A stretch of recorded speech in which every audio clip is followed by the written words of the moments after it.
Channel में। धन्यवाद। महुआ विधानसभा से आपने लोजपा के प्रत्याशी के तौर पर नामांकन करवाया।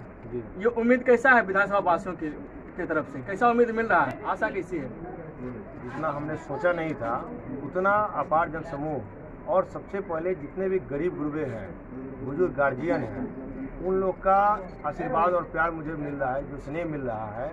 लोगों का सिर्फ एक ही कहना है कि आपको ये प्यार और स्नेह इसलिए मिल रहा है कि अभी तक लोगों ने बाहरी प्रत्याशी के कारण यहाँ के लोग ठगा सा महसूस कर रहे हैं। इसके पहले जो प्रत्याशी थे 5 साल में कभी कोई काम नहीं किया, उसके पहले भी जो थे कोई काम नहीं हुआ, तो लोग मतलब एकदम ठगा सा महसूस कर रहे हैं। अपने आप में सोच रहे हैं कि हमने जो 5 साल कमाया है वो दोबारा न कमाएं।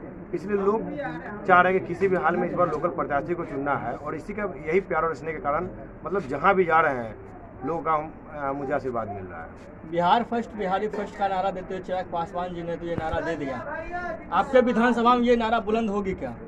निश्चित रूप से बिहार फर्स्ट, बिहारी फर्स्ट हर एक जगह नारा बुलंद हो रहा है। और बिहार फर्स्ट, बिहारी फर्स्ट का जो हम लोग का मैनिफेस्टो है, निश्चित रूप से उस मैनिफेस्टो में जो हम लोग काम कर रहे हैं, जो हमारा एजेंडा है, निश्चित रूप से हम लोग चुनाव जीतने के बाद सबसे पहले हम लोग उस एजेंडा के तहत जो हम लोग का एजेंडा है उस पर काम करेंगे। हम लोग अपने विधानसभा वासियों के लिए कोई 5 कार्य बताएं जो जीत कर जाएंगे तो और करेंगे।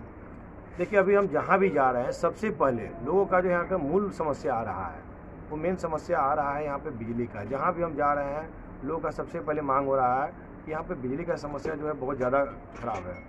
इसलिए हम कहीं 8 घंटा, कहीं 10 घंटा, कहीं 15 घंटा, मतलब कहीं 20 घंटा, जबकि अन्य जगहों की अपेक्षा महुआ में पता नहीं क्यों शुरू से ही बिजली का समस्या बना है, और यहाँ के जो जनप्रतिनिधि कभी कोई ध्यान नहीं दिए, इस कारण से ये समस्या। और खासकर हम तो पूरा महुआ में रहते हैं, हमारे यहाँ तो और ज़्यादा समस्या होती है, कभी कभी दिन भर लाइन नहीं आती है। तो इसलिए सबसे पहली समस्या जो है यहाँ पर महुआ में उसका है। दूसरा स्वास्थ्य का समस्या है। जैसे आप देख रहे होंगे कि प्रखंड स्तर पे किडनी के डायलिसिस का सुविधा है, लेकिन हमारे यहाँ अनुमंडल में 100 बेड का अस्पताल है, लेकिन उसका भी जो समस्या का मतलब समाधान होना चाहिए, जो वहाँ पे उपचार होना चाहिए, उस तरह का कोई व्यवस्था नहीं है, कोई मतलब उपकरण नहीं है उस टाइप का। तो सबसे पहले हमारा है कि स्वास्थ्य, क्योंकि हर एक इंसान का स्वस्थ होना बहुत जरूरी है, इसलिए सबसे पहले हम लोग का ध्यान होगा कि स्वास्थ्य कैसे लोगों का सही हो। इसलिए हम लोग पूरा प्रयत्न करेंगे कि जैसे भी उस हॉस्पिटल को मतलब जो उपकरण होना चाहिए, जो सुख सुविधा उसके एलिजिबिलिटी में है, उसको कराने का काम करेंगे। तीसरा है कि यहाँ शुरू से ही जब से हम लोग बचपन से आज तक महुआ में कभी ट्रेन का मुंह नहीं देखे। बाहर में हाजीपुर, पटना, मुजफ्फरपुर में हम लोगों ने देखा है, देश दुनिया में देखा है, लेकिन महुआ वासी ने कभी महुआ में ट्रेन का मुंह नहीं देखा है। और हमारे पार्टी के संस्थापक रामविलास पासवान जी ने इसका सर्वेक्षण कार्य कराया था, और उनका कार्यकाल जब समाप्त हो गया तो अभी के तत्कालीन मुख्यमंत्री जी जब प्रधानमंत्री रेल मंत्री बने तो इन्होंने क्या किया था कि उसको ठंडे बस्ते में डाल दिया। उनको इस कार्य योजना से कोई मतलब था नहीं, उनको तो अपना हरनौत नालंदा का कार्य योजना से मतलब था, तो इस कारण से ये नहीं हो पाया। तो निश्चित रूप से जब हम यहाँ से जीतते हैं तो हमारी पहली प्राथमिकता में बिजली और स्वास्थ्य के बाद होगी रेल, कि जैसे भी हो हम लोग प्रयास करेंगे, क्योंकि भाजपा और लोजपा की जो सरकार एनडीए में है, दिल्ली में है, उसी प्रकार से जब बिहार में भाजपा और लोजपा की सरकार बनेगी तो निश्चित रूप से हम चाहेंगे कि महुआ वासी का जो रेल से आज तक जो मुंह नहीं देख पाए उसको हम लोग कराने का पूरा प्रयास करेंगे। युवाओं के लिए क्या करेंगे आप? सबसे बड़ी समस्या युवाओं के एम्प्लॉयमेंट की, क्योंकि तेजस्वी यादव जी ने बताया 10 लाख रोजगार देंगे। नरेंद्र मोदी की सरकार एनडीए की तरफ से भी घोषणा पत्र है 19 लाख रोजगार देने की। आपकी पार्टी की जो मेन भूमिका होगी, इस पर क्या फोकस रहेगी आपकी विधानसभा में? मैं कह रहा हूँ कि बिहार नहीं बल्कि देश के सर्वोच्च संसद में हमारे पार्टी के संस्थापक आदरणीय चिराग पासवान जी ने हमेशा ही युवा आयोग की मांग की है, और हमेशा उन्होंने युवाओं की बात उठाने की मांग की, और हमेशा युवाओं की अगर कोई बात करता है तो आप देख रहे हैं कि बिहार नहीं बल्कि देश में निश्चित रूप से सिर्फ चिराग पासवान ही करते हैं, और उनका हमेशा इस पर जोर रहा है कि हम युवाओं के लिए कितना कर सकते हैं, युवाओं के लिए हम क्या करें जिससे कि आने वाले समय में युवाओं का तरक्की हो, युवा आगे बढ़े। चाहे जैसे स्किल डेवलपमेंट में आप देख रहे होंगे कि जो अभी चल रहा है केंद्र सरकार की योजना, तो उस प्रकार से हम लोग का आने वाले समय में जो हम लोग का मैनिफेस्टो में दिया हुआ भी है, हम लोग युवा आयोग के बाद युवाओं के लिए सबसे पहले प्राथमिकता का साथ हम लोग देंगे। महिलाओं के लिए आप क्या करेंगे? क्योंकि आपकी वोट प्रतिशत सबसे ज़्यादा भागीदारी महिलाओं की हो सकती है। निश्चित रूप से जीत की अहम भूमिका भी निभा सकती है। निश्चित रूप से उनके लिए कोई विशेष पैकेज या कुछ अपनी तरफ से कुछ बताइए। जीत कर जब जाएंगे अपने विधानसभा वासियों के लिए, महिलाओं के लिए आप सबसे विशेष रूप से क्या करेंगे? उनके लिए सुरक्षा की बात की जाए, रोजगार की बात की जाए, उनके लिए क्या होगा?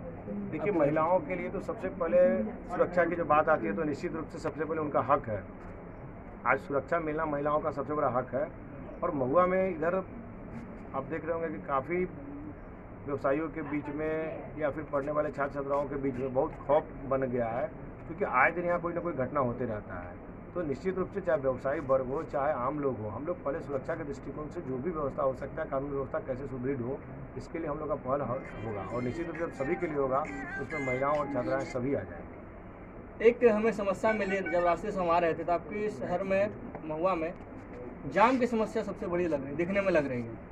ये ट्रैफिक का सिस्टम कैसे आप सही करवाएंगे? देखिए, ट्रैफिक का सिस्टम बाईपास ऑलरेडी बन चुका है, लेकिन सरकार का जो तंत्र है ना, वो उसको सुचारू रूप से नहीं करवा पा रहा है। जैसे आप देख रहे होंगे कि कुशौर चौक से लेके जैसे आप आगे बढ़ते हैं तो छतवाड़ा से बाएं मुड़ते हैं तो वो सीधे निकलता है मंगल चौक के पास, लेकिन अभी वहाँ पे कुछ इंक्रोचमेंट है, इस कारण से बड़ी गाड़ियाँ नहीं जा पाती हैं, छोटी छोटी गाड़ियाँ जाती हैं।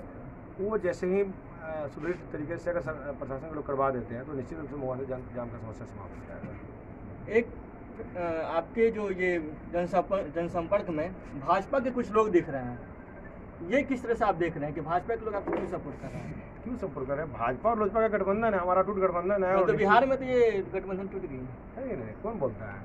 आप एक चीज़ गौर कीजिएगा कि हमारे राष्ट्रीय अध्यक्ष आदरणीय चिराग पासवान जी हमेशा कहते हैं कि मुझे प्रधानमंत्री का सपनों का बिहार बनाना है। क्यों नहीं कभी जदयू के राष्ट्रीय अध्यक्ष कहते हैं कि मुझे प्रधानमंत्री का सपनों का बिहार बनाना है? उनको तो बस नली गली नाला बस उनको यही बनाना है। 15 साल के शासनकाल के बाद भी उनको क्या याद आया है? तो सिर्फ उनको नली गली बनाना है। आज भी उनको कोई डेवलपमेंट से मतलब नहीं है। आज सबसे बड़ी आश्चर्य लगती है कि हम लोग वैसे राज्य में रहते हैं जहाँ 15 साल गुजरने के बाद अगर वो कहते हैं कि हम मुख्यमंत्री बनेंगे तो हम क्या करेंगे, तो 7 निश्चय पार्ट 2 लॉन्च करेंगे। ये हम लोग के लिए दुर्भाग्य की बात है कि आज जहाँ उनको इंडस्ट्रीज की बात करना चाहिए, जिससे मजदूरों का प्लान रुकेगा, उनको किसानों की बात करनी चाहिए, उनको नौजवानों की बात करनी चाहिए, उनको व्यवसायियों की बात करनी चाहिए, वहाँ वो बात करते हैं नली गली बनाने की बात। तो ये हम लोग की दुर्भाग्य की बात है कि हम लोग बिहार में हैं और हम लोग वैसे शासनकाल में हैं जहाँ पर 15 साल समाप्त होने के बाद आज भी नली गली की शुरुआत होनी है। 20वां साल शुरू होने वाला है, लेकिन हम लोग फिर पुनः हम लोग का जो उनके हिसाब से अगर जो भविष्य होगा 5 साल फिर वही नली गली में होगा। जबकि एक विधायक अगर जीत के जाता है और वो नली गली बनाएगा, इनको भी बात करना चाहिए कि कैसे बिहार में सबसे बड़ी समस्या है मजदूरों का। आप देख रहे कोरोना काल में जितने मजदूर आए सारे पुनः वापस चले गए अपने घर छोड़कर। जितने कष्ट में लोग पैदल, साइकिल से, मोटरसाइकिल से, मतलब जिस गरीब के पास जो था एक ट्रक में 50-50 आदमी जैसे भेड़ बकरी की तरह लदा कर आता है, उस टाइप से लोग आए। लेकिन आज फिर उनको मजबूरी है क्योंकि उनको घर में उस टाइप का व्यवस्था नहीं मिला, उस तरह का उनको यहाँ पर बिहार में कुछ उस टाइप का कारखाना नहीं है, कोई इंडस्ट्री नहीं है, मतलब कुछ उस पर का रोजगार नहीं है जिससे कि वो लोग का रुक पाए। तो निश्चित रूप से प्लान करेंगे। तो सबसे पहले आज के डेट में किसी भी आदमी को प्लान कैसे रोका जाए, हम लोग इस पर प्लान कर रहे हैं। और लोजपा की और भाजपा की जो सरकार बनेगी निश्चित रूप से पूरी मजबूती के साथ हम लोग पहला कदम उठाएंगे कि कैसे मजदूरों का प्लान रुके। चिराग जी कब आ रहे हैं? चिराग जी कल आ रहे हैं हमारे यहाँ, और कल महुआ के सिंघाड़ा में हाई स्कूल में उनका दिन में 2 बजे कार्यक्रम तय है, और उस कार्यक्रम के बाद उनका रोड शो होते हुए फिर वो पुनः पटना लौटेंगे। अपने विधानसभा वासियों के लिए कुछ संदेश देना चाहेंगे आप? निश्चित रूप से हम क्या, यहाँ की जनता जो संदेश दे रही है वो वहाँ एक ही नारा चल रहा है, महुआ बचाओ पहाड़ी भगाओ। विशेष संदेश क्या कितने नंबर पर आपकी क्रमांक संख्या है ये भी बताइए। मेरा क्रमांक संख्या 4 है, और हम अपने तरफ से पूरे महुआ वासियों को धन्यवाद देना चाहते हैं, उनसे विनती करना चाहते हैं, अनुरोध करना चाहते हैं कि जिस प्रकार से उनको धन्यवाद इसलिए देते हैं कि जैसा उन्होंने नारा बुलंद किया है कि महुआ बचाओ बाड़ी भगाओ, इसके लिए हम उनको धन्यवाद देते हैं और उनसे अनुरोध करते हैं, विनती करते हैं कि अपने घर के बेटा महुआ के बेटा पर विश्वास करके एक बार महुआ के बेटा को मौका दीजिए। निश्चित रूप से हम महुआ वासी के लिए काम करेंगे। हम लोग युवा हैं और हम लोग का सोच जो है निश्चित रूप से आगे बढ़ेगा, और हम लोग युवाओं के लिए काम करेंगे, छात्राओं के काम करेंगे, या फिर मतलब महिलाओं के लिए काम करेंगे, व्यवसायियों के लिए काम करेंगे। आज मतलब हर एक दृष्टिकोण से हम लोग काम करेंगे। और हमारा सबसे बड़ा अनुरोध होगा कि जो हमारा क्रमांक संख्या 4 है उस पर 7 तारीख को निश्चित रूप से महुआ वासियों से हमारा अनुरोध होगा कि अपना एक वोट क्रम संख्या 4 पर बंगला छाप पर वोट देकर अपने घर के बेटा को जिताएं। और निश्चित रूप से जब हम जीतते हैं तो महुआ के लिए काम करेंगे, और महुआ के लिए जो अभी तक डेवलपमेंट नहीं हो सका है उसको करने का हम पूरा प्रयास करेंगे, ऐसा हम लोगों से वादा करते हैं। चलिए, तो ये हमारे साथ संजय कुमार सिंह के लोक जनशक्ति पार्टी के उम्मीदवार हैं और कहीं न कहीं इस बार की विधानसभा में लोक जनशक्ति पार्टी अहम भूमिका निभा सकती है इस चुनाव में, क्योंकि देखा ये भी जा सकता है जहाँ जहाँ जदयू खड़ा हुई है वहाँ लोक जनशक्ति पार्टी खड़ा हुई है। आने वाला समय में बिहार के लिए एक नई सरकार के रूप में आपको दिख सकती है ये पार्टी। ये हम आशा करते हैं यहाँ के जो प्रत्याशी हैं जो भी हैं उनसे मेरी शुभकामनाएं है कि आगे देखें उनका मूल भविष्य किस तरह जाता है। बहुत बहुत धन्यवाद बिहार लाइव टुडे से जुड़ने के लिए, बहुत बहुत धन्यवाद। आप लोग